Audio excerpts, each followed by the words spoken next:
കാത്തിരുന്നത് വെറുതെ. കുതിച്ചുയർന്ന സ്വർണ്ണവില ഇന്ന് കൂടിയത് 560 രൂപ. വർധനവിന് കാരണം ഇതാണ്.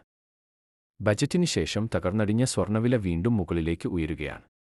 ജൂലൈ 23-ന് കേന്ദ്രമന്ത്രി നിർമ്മല സീതാരാമൻ ബജറ്റ് അവതരിപ്പിച്ചതിന് പിന്നാലെ പവന് 2000 രൂപ കുറഞ്ഞിരുന്നു. സ്വർണ്ണത്തിന്റെ കസ്റ്റംസ് തീരുവ കുറയ്ക്കാനുള്ള തീരുമാനം ബജറ്റിൽ പ്രഖ്യാപിച്ചതാണ് വില ഇടിവിന് കാരണമായത്. ജൂലൈ 26-ാം തീയതി പവന്റെ വില 50,400 രൂപ വരെ എത്തിയിരുന്നു. എന്നാൽ പിന്നീടുള്ള ദിവസങ്ങളിൽ വില മുകളിലേക്ക് ഉയർന്നു. കുതിച്ചുയർന്ന സ്വർണ്ണവില 50,560 രൂപ എന്ന നിരക്കിലായിരുന്നു സംസ്ഥാനത്ത് ഇന്നലെ സ്വർണ്ണ വ്യാപാരം നടന്നത്. എന്നാൽ ബുധനാഴ്ച സ്വർണ്ണവില കുതിച്ചുയർന്നു.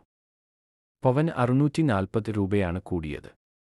അതേയാടെ ഒരു പവൻ സ്വർണ്ണത്തിന് 51,200 രൂപയും ഗ്രാമിന് 6,400 രൂപയുമായി ഉയർന്നു. പവൻ വാങ്ങാൻ.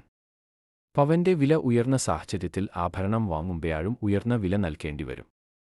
കാരണം സ്വർണ്ണാഭരണം വാങ്ങുമ്പോൾ പവന്റെ വിലയോടൊപ്പം പണിക്കൂലി, നികുതി, ഹാൾമാർക്കിംഗ് നിരക്കുകൾ തുടങ്ങിയ കൂടി നൽകണം.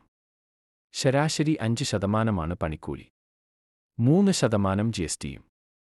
അങ്ങനെ കണക്ക് കൂട്ടുമ്പോൾ ഒരു പവൻ സ്വർണ്ണാഭരണം വാങ്ങാൻ ഏകദേശം 56,000 രൂപ നൽകേണ്ടിവരും.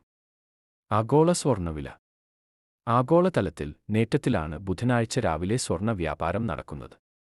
ട്രോയ് ഔൺസിന് $7.10 0.29% ഉയർന്ന് $2,416.57 എന്നതാണ് നിരക്ക്. ആകെയാള സ്വർണ്ണവിലയിലുണ്ടായ കുതിപ്പാണ് പ്രാദേശിക വിപണിയിലും പ്രതിഫലിച്ചത്.